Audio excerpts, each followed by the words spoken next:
Kita akan masuk kepada pusingan kedua forum kita, iaitu mendengar soalan-soalan daripada saya sebagai moderatornya. Dan selepas saya bertanya, untuk keempat-empat panel ini, tuan-tuan pula mendapat giliran untuk bertanya dan minta bersedia untuk bertanya. Okey, untuk pusingan yang kedua ini, saya akan memberikan satu soalan untuk setiap ahli panel, dan untuk Yang Berhormat Datuk Ni Amar dahulu. Perkembangan politik di Malaysia sekarang ini dilihat semacam menjadi dua parti. Satu, Parti Barisan Nasional, satu lagi menjadi Pakatan Rakyat, sebagaimana berlaku di Amerika, di British dan sebagainya. Jadi, namun banyak yang cuba menjadi kuasa ketiga sebagaimana daripada Isma, mungkin Dr. Yusri pun mengungkitkan perkara yang sama tadi. Pada pandangan Datuk lah, keperluan kuasa ketiga ini dalam konteks Malaysia, apakah keperluannya? Dan bagaimana mungkin kuasa 1 dan 2 ini mengendalikan kuasa ketiga ini? Dipersilakan, Datuk.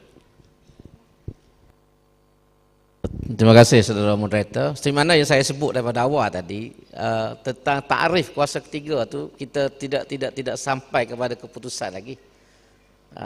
Panel kita Dr. Mazli menolak tentang kuasa ketiga, dan saya telah sebut apa yang kita maksud dengan kuasa ketiga. Saudara kita yang Dr. Fauzi ini menyebut mungkin golongan Islamis. Tapi kalau kita kata mereka yang tidak berparti ini sebagai kuasa ketiga, bukan hanya golongan Islami saja yang wujud di Malaysia, ada juga golongan sekular, ada juga golongan yang bercampur, liberal sebagai contoh. Jadi apa yang kita maksud dengan kuasa ketiga? Itu soal dia. Jadi kalau kita tidak dapat membuat satu definisi yang khusus dalam perbincangan, susah kita nak bincang. Cuma dalam konteks kita, pengalaman kita parti, memang ada apa yang kita panggil sebagai orang di atas pagar dalam istilah. Walaupun Dr. Mazli mungkin tak setujulah, dan memang orang tak suka di atas pagar, takut tercucuk punggung. Tetapi itulah istilah yang kita pakai. Mana orang ni yang tidak committed kepada mana-mana parti. Dan memang kita akui di Kelantan sendiri pun dalam beberapa kerusi dan juga di seluruh negara, peranan golongan di tengah-tengah ini adalah penting. Dan mereka menentukan menang kalah calon dalam pilihan raya. Dan mereka ni biasanya mengundi, menyokong mana-mana calon berdasarkan isu yang ada. Kalau dia minat kepada Islam, contohnya macam saudara Ustaz Fauzi sebut, dia melihat mana manifesto yang boleh memberi kebaikan pada Islam. Tapi kalau mereka ni golongan yang bukan Islam ataupun pemikirannya sekular, dia akan melihat isu yang boleh menguntungkan dia. Jadi ini yang berlaku. Dan kita akui wujudnya golongan-golongan seperti ini. Cuma soalnya setakat mana kekuatan yang ada pada apa yang kita panggil sebagai kuasa ketiga ini. Adakah kekuatan mereka tu boleh menentukan hala tuju politik negara pada masa akan datang, ataupun mereka diwujud tetapi tidak boleh memberi kesan kepada hala tuju politik. Itu saja. Dan soal kalau kita kata kita bimbang, memang setiap orang yang prihatin merasa bimbang tentang masa depan Islam dalam konteks yang ada. Tetapi pada pandangan saya, dengan kewujudan dua parti pun, kita boleh mengukuhkan penguasaan Islam pada masa yang akan datang. Cuma bagaimana kita nak pastikan supaya pemikiran dan politik Islam ni boleh dominasi dalam mana-mana kelompok sekalipun. Itu yang penting. Dan untuk mengukuhkan kedudukan Islam dalam mana-mana kelompok, kita memerlukan sokongan yang menyeluruh daripada umat Islam. Kalau umat Islam sendiri pun tak boleh nak menyokong, macam mana kita nak pastikan bahawa politik Islam boleh menjadi kuat? Itu contoh. Contohlah kita cakap macam ni lah, kita guna bahasa mudah. PAS duduk dalam Pakatan Rakyat. Mungkin boleh jadi kita bimbang, boleh ke PAS ni bawa aspirasi Islam dalam konteks komponen yang berbeza. Pada pandangan saya, kita boleh bawa, tetapi dengan syarat umat Islam bersama-sama dengan kita. Kumpulan-kumpulan Islam bersama-sama dengan kita, dan jangan duk pilih lagi nak soko-soko. Undi PAS saja dalam pilihan raya. Itu saja jawapan dia. Selesai cerita. Jadi kalau semua kumpulan Islam di Malaysia ini dengan tidak mengira uslub dan sebagainya mengundi calon PAS dalam pilihan raya, PAS akan menjadi parti yang dominan dalam Pakatan Rakyat. Itu senang saja cerita. Jadi benda itu kebimbangan mesti ada, tapi jalan keluarnya juga ada. Dan jangan kita melihat secara pesimis. dalam soal ini. Jadi kalau semua kekuatan Islam ni boleh berdiri bersama-sama dengan PAS, PAS akan menjadi parti yang dominan. Kalau kita merintah Malaysia pun, suara PAS yang lebih tinggi daripada parti-parti lain dalam konteks kerajaan. Wallahu alam. Terima kasih Datuk Ahmad, nampak jelas tu.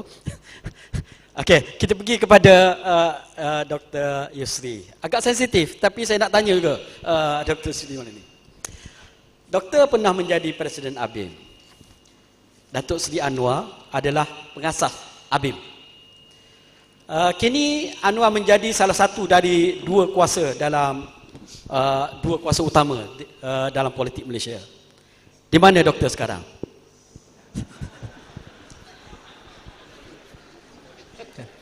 Tak faham soalan. Dua kuasa utama, dua tokoh utama. Okey, saya ulangi soalan. Doktor adalah bekas Presiden ABIM. Okey. Datuk Seri Anwar adalah bekas pengasas, antara pengasas ABIM. Dan saya ingat pernah menjadi Presiden ABIM. Yang tak akhir tu tak apa faham. Yang mukadimah tu okey. Dan saya bertanya sekarang, di manakah pendirian doktor sekarang? Pendirian dalam saya. konteks kuasa-kuasa di Malaysia ini. Berat. Tadi Datuk ni amat kecek pasal apa? Ngundi ke tak? Ngundi rahsia biasanya orang kata. Ini terus tanya pula pengerusi. Saya jawab umum lah. Berdasarkan apa yang saya nak sebut di sini, saya rasa boleh menjawab juga secara tak langsung. Bagi saya kuasa ketiga ni penting. Dan takrif secara umumnya kita bercakap di sini ni sebagai pihak yang di kalangan umat Islam lah. Kita pun bercakap di balai Islam, walaupun tak nafi ada juga kumpulan-kumpulan lain di luar sana yang di atas pagar yang tidak berpihak secara jelas pada mana parti yang bukan atas dasar atau bukan daripada kelompok Islam. Tapi kita bercakap di sini atas balai Islam ni, di balai Islam ni kita mungkin bolehlah kita fokus kepada pihak ketiga. Walaupun mungkin istilah kuasa tu mungkin boleh dibahaskan lagi setakat mana berkuasanya dia, powernya dia, tapi suaranya ada. Dan apabila kita bercakap pula atas dasar Islam, Melayu Islam yang bagi saya sebenarnya tidak banyak isu sebenarnya, tidak harmoni Islam dan bangsa dalam kalau kita melihatnya dalam perspektif yang benar, maka soal aspirasi atau suara pihak ketiga atau kuasa ketiga ini, kalau atas mereka bersuara atas aspirasi Islam, atas asas dan dasar Islam, maka memang wajarlah aspirasi dan suara mereka ini didengari. Kalaupun mungkin tak ramai dari segi undi pun, tapi kalau apa yang mereka cakapkan itu jatuh atas asas dasar selari dengan Islam dan agama, maka parti-parti umat Islam yang besar harus dengar. Jangan kita hanya beriman dengan banyaknya undi. Kita harus beriman dengan al-haq. Dengan kebenaran itu akan datang pertolongan an-nasr minallah. Jadi jangan kita melihat pihak Islamis yang bersuara ini tak ramai misalnya, undinya tak seberapa, kita tak perlu dengar. Berhati-hati. Parti-parti umat Islam, bukan itu sifat kamu. Sifat kamu harus berada dengan kebenaran. Dan itu yang pertama, poin saya yang pertama. Yang kedua, jangan ingat tak ramai kuasa ketiga ni. Dan kalau kena cara mereka bersuara, mereka boleh mempengaruhi. Mereka boleh mempengaruhi. Saya bekas Presiden ABIM. Saya bersuara sikit sebanyak, saya rasa bekas-bekas presiden yang lain terkesan juga dengan suara bekas presiden seorang ini yang kerdil ini. Walaupun mungkin saya tidak siapa-siapa, tapi kalau saya bersuara sikit sebanyak mungkin ada kesannya. Suara pihak ketiga memang saya bersetuju dengan Ustaz Fauzi. Memang agak resah melihat suasana yang berlaku. Kerana kadang-kadang persaingan itu sampai ke tahap, ini persepsi kami, kalau salah sila betulkan. Ya, walaupun saya dijemput atas ahli akademik, saya juga memang terlibat daripada dulu sampai sekarang juga dalam NGO Islam. Ya. Kadang-kadang kita resah kerap sebab persaingan kepartian itu, pilihan raya itu begitu sengit sehingga menyebabkan sesetengah pemimpin-pemimpin parti politik umat Islam ini bersuara itu sudah begitu cair, ya, mencairkan aspirasi Islam itu. Jadi kalau saya boleh tegaskan di sini bahawa suara pihak ketiga umat Islam berhasrat agar selain daripada manifesto yang disebutkan oleh Ustaz Fauzi, manifesto yang saya kira beliau sebutkan tadi membayangkan bukan sekadar satu dokumen yang diterbitkan, dicetak dengan cantik, dengan warna, dengan apabila menjelang pilihan raya, tetapi manifesto itu kita bercakap juga tentang track record. Apa yang telah dilakukan sebelum ini dan apa visi, apa yang dirancang yang sebenarnya kita boleh baca setiap hari dalam akhbar-akhbar. Manifesto saya tidak percaya bahawa manifesto itu adalah satu dokumen khusus yang akan dicetak bila dekat pilihan raya kelak. Bagi saya setiap hari apa yang dilakukan oleh pemimpin-pemimpin parti politik umat Islam yang besar itulah manifesto saudara. Jangan ingat pengundi tidak membaca apa yang saudara cakapkan dalam surat khabar, dalam internet. Dan saya nak pergi kepada poin saya yang seterusnya. Kuasa ketiga, pihak ketiga umat Islam mahu melihat parti-parti utama umat Islam mempersembahkan, menyajikan, menolak kehadapan calon-calon yang layak, calon-calon yang sewajarnya, yang sepatutnya, yang benar-benar jelas aspirasi Islamnya. Yang ini ada isu sedikit di sini. Baik pihak pertama, pihak kedua, kita tengok ada masalah, ada tokoh-tokoh yang track recordnya nampak bermasalah. Kalau kita bercakap tentang Islam, isu-isu Islam, ada yang terlalu kontroversial, ada yang tak jelas, ada yang confuse, ada yang terlalu macam liberal sangat bunyinya.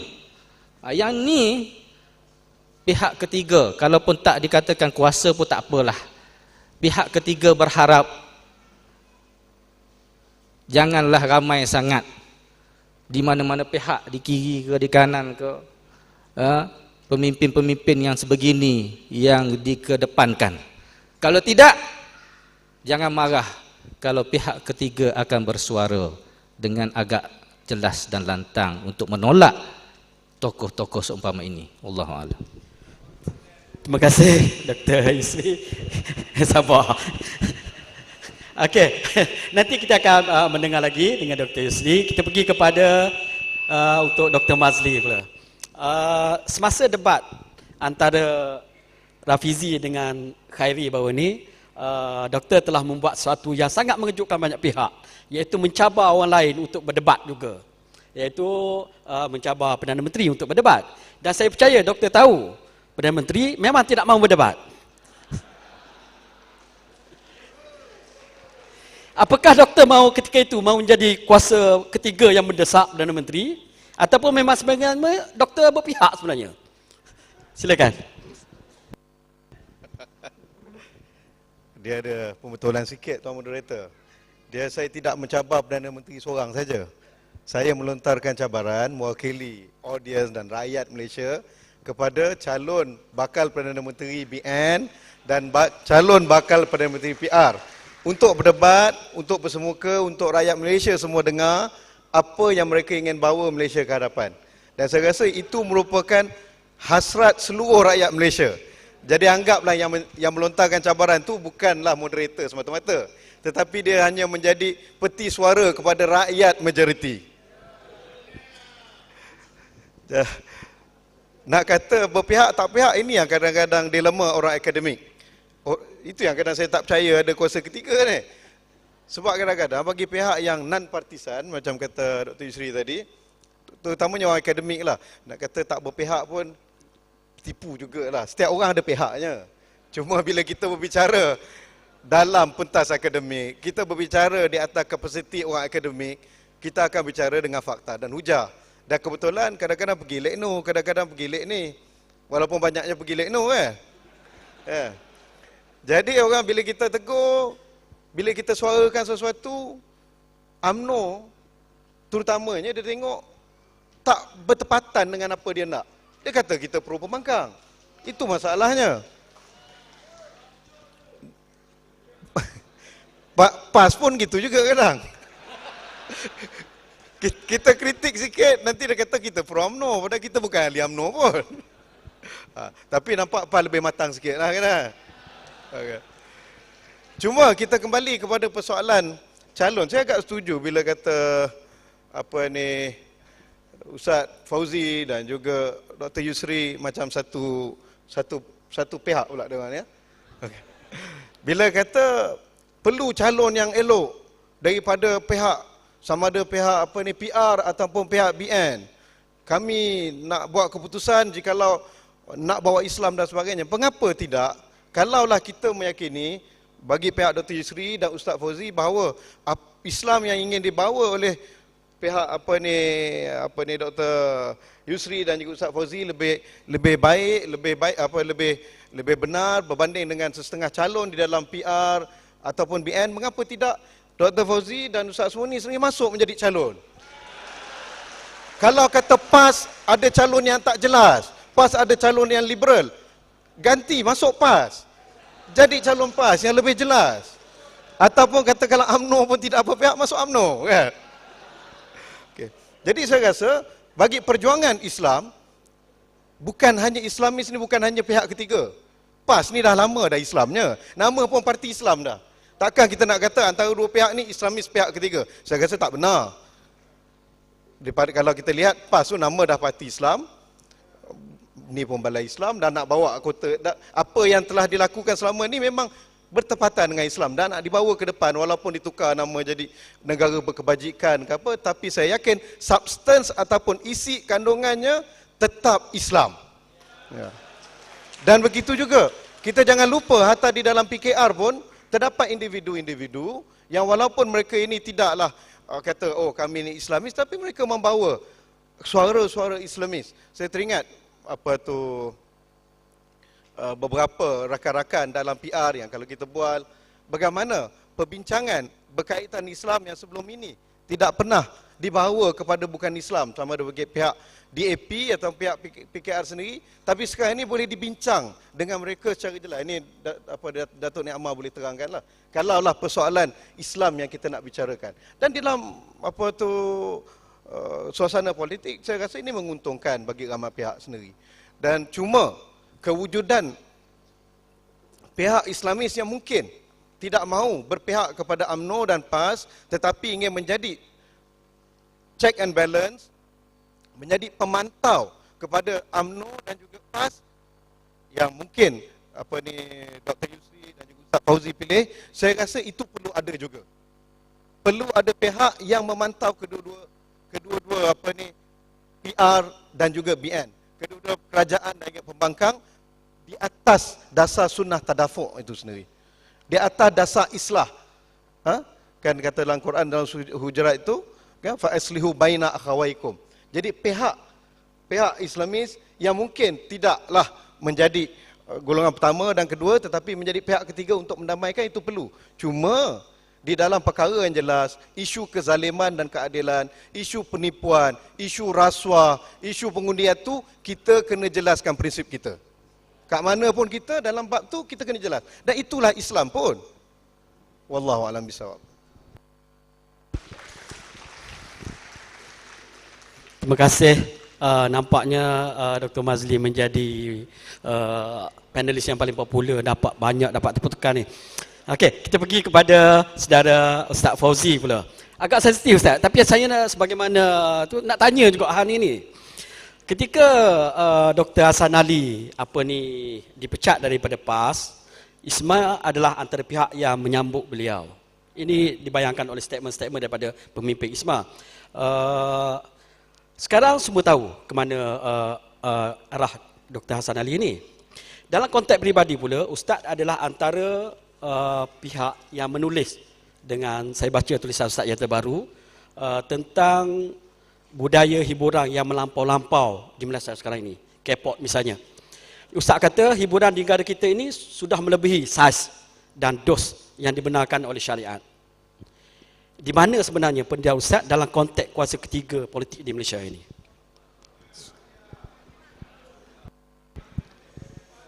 Bismillahirrahmanirrahim.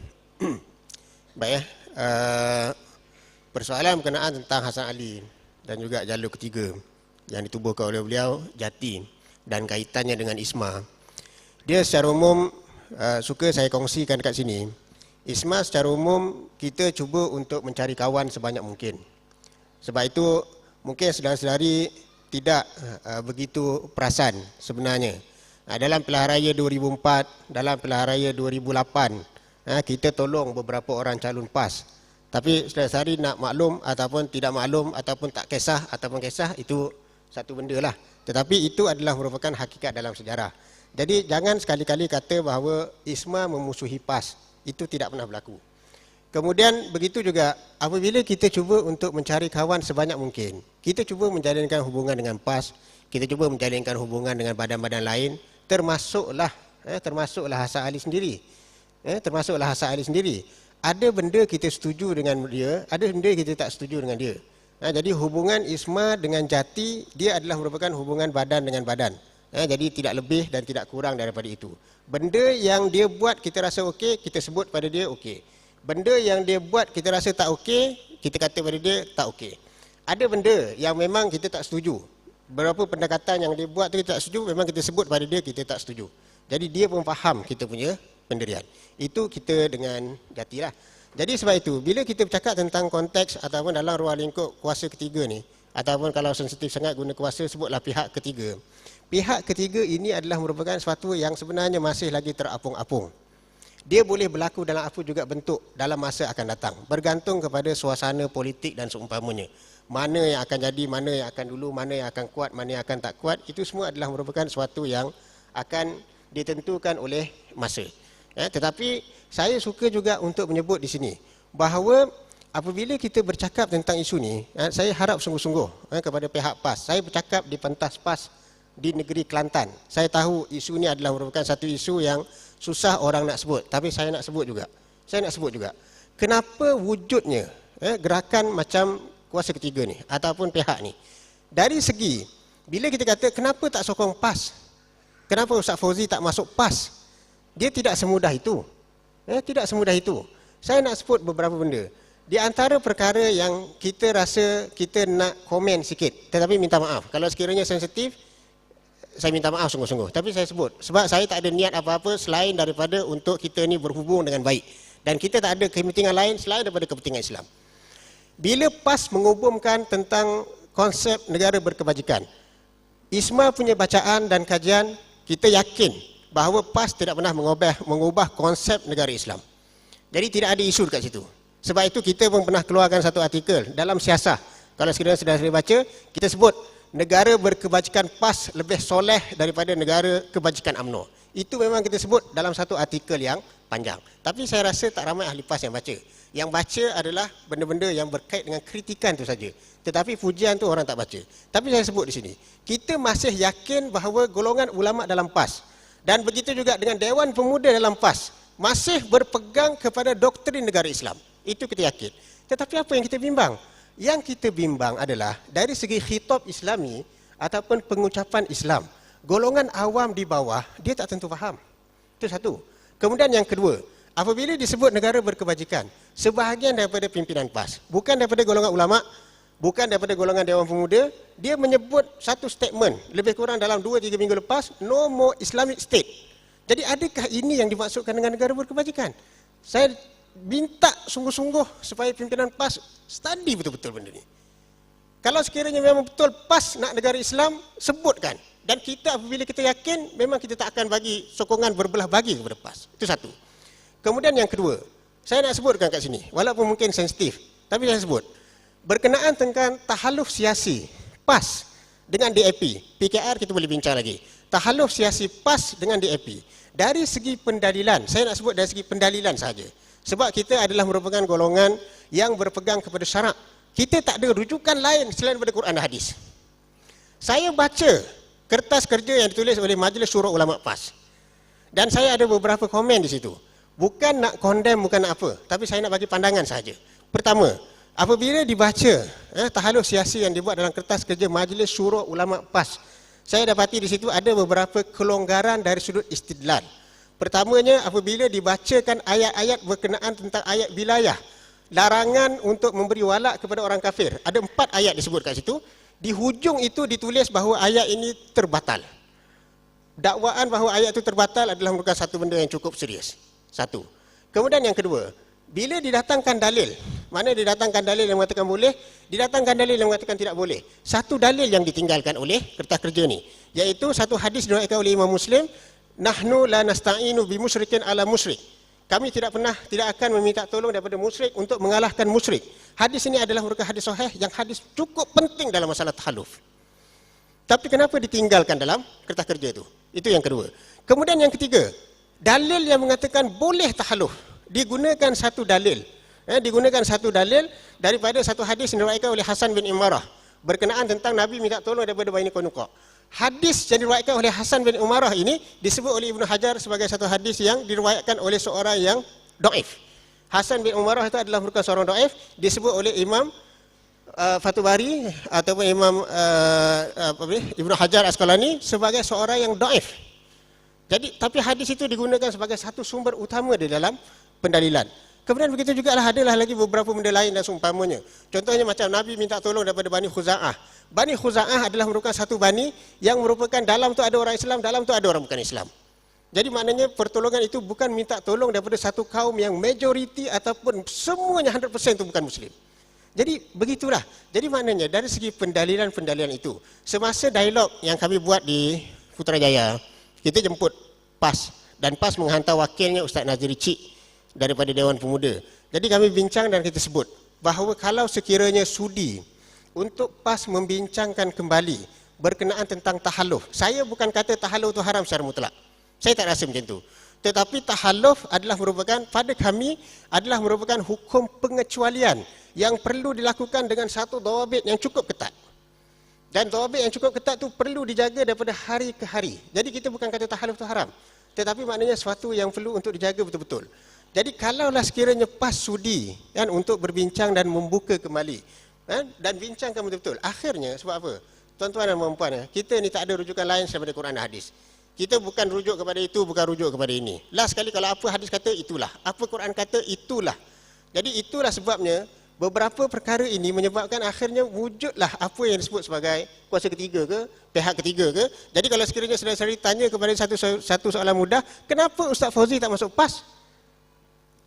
Jadi jawapannya bukan semudah itu untuk saya jawab.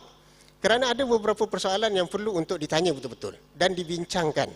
Jadi wallahu a'lam bishawab. Terima kasih kepada Ustaz Fauzi. Jelas. Malam ini ada isunya yang perlu kita bahas, yang perlu kita bincang.